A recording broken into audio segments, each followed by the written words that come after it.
DNA मित्रों, शुभेंदु सरकार बंगाल में उन कानूनों को सख्ती से लागू करा रही है जिन्हें ममता सरकार के दौरान कोई नहीं मानता था। अब हम टीएमसी के बुलडोजर प्रोटेस्ट का विश्लेषण करेंगे।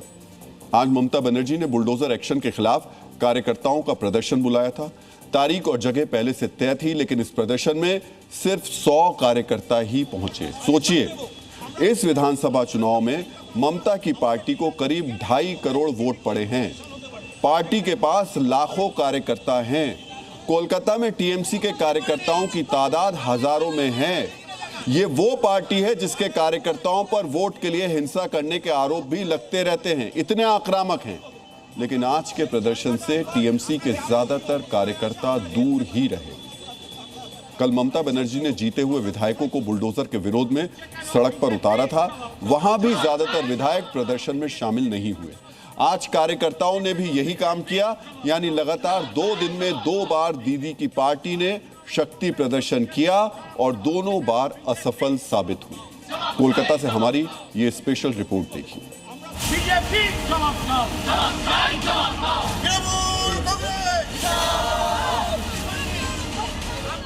बंगाल में जिस पार्टी ने पिछले 15 साल राज किया, सत्ता पर काबिज रही, उस पार्टी की हालत आज क्या हो गई है, ये आप इन तस्वीरों से समझिए। ममता बनर्जी की पार्टी ने चुनाव हारने के बाद पहली बार प्रदर्शन की बात कही थी। दावा किया था कि तृणमूल बुलडोजर एक्शन के खिलाफ सड़कों पर उतरेगी, लेकिन जो दिखा वो आज टीएमसी की बंगाल में हालत को साफ बयां कर रहा था। कल विधायकों ने प्रदर्शन किया, लेकिन हालत ये थी कि टीएमसी के जीते हुए 80 विधायकों में आधे भी नहीं पहुंचे। और आज जहां बात बड़े प्रदर्शन की थी, उस प्रदर्शन में 100 लोग भी शामिल नहीं हुए। सोचिए, ये वही पार्टी है जिसे लेकर ममता दीदी हर मुद्दे पर पैदल मार्च करती थी। जब सड़क पर निकलती थी तो साथ में बंगाल के सेलिब्रिटी समेत पीछे हजारों कार्यकर्ता चलते थे। लेकिन आज तस्वीर पूरी तरह बदल चुकी है। आज ना तो सड़क पर ममता दीदी खुद उतरी और ना ही उनके कार्यकर्ताओं की भीड़ और ना ही कोई सेलिब्रिटी। प्रदर्शन के नाम पर कोलकाता में मुट्ठी भर कार्यकर्ता जमा हुए, जिसमें टीएमसी के कुणाल घोष शामिल थे। सड़क के कोने में गिनती के कुछ लोग प्रदर्शन करने बैठे, जिनकी गिनती करें तो धरने पर सिर्फ और सिर्फ 16 कार्यकर्ता थे। एक वक्त तो हालत ऐसी दिख रही थी कि मीडिया कर्मियों की संख्या टीएमसी के प्रदर्शनकारियों से ज्यादा थी। इसमें बड़ी बात यह थी कि टीएमसी की टॉप लीडरशिप यानी ममता दीदी खुद और अभिषेक बनर्जी ने इससे किनारा कर लिया। टीएमसी का यह प्रदर्शन आज सियालदह और हावड़ा में होना था, यानी वहां जहां बुलडोजर एक्शन हुआ था। हावड़ा में तो प्रदर्शन ही रद्द कर दिया गया। वजह पुलिस की परमिशन ना मिलना बताया गया और सियालदह में प्रदर्शन के नाम पर मुट्ठी भर लोग ही नजर आए।